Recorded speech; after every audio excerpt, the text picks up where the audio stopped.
A lot of people outside, and you see Canada geese around. They're very common, especially in public places, and it's become a real issue in a local park.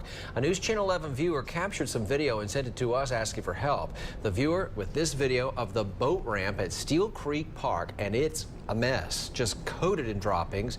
This is a problem Bristol, Tennessee Parks and Recreation officials told us that they are aware of and are working to fix. Jordan Moore is in your corner with details on how they're trying to do just that.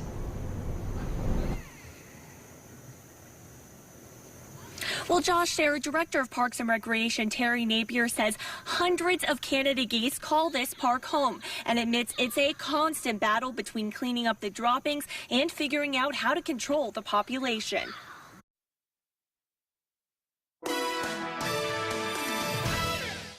They're birds, they fly, they swim.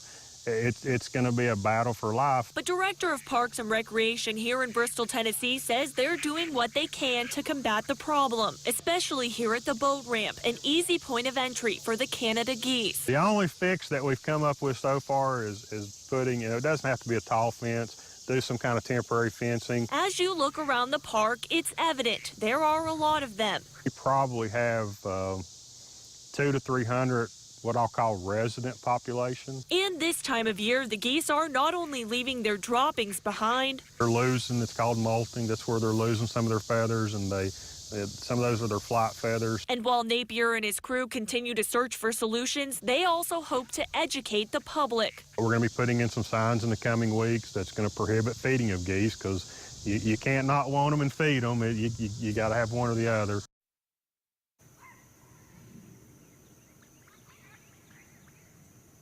Well, Josh, Sarah, you know, another thing I learned today is they actually use scare tactics for the Canada geese. One of those being a 3D or life-size like coyote, because they're viewed as a predator by the geese. And as Napier mentioned earlier, they are planning on putting up signs here at the park in the coming weeks to deter people from feeding the geese. Reporting live in Bristol, Jordan Moore, News Channel 11 in your corner. And Napier said today because Canada geese are overpopulated, they are now working with the USDA to see if there is some way to relocate some of those birds to even another part of the state.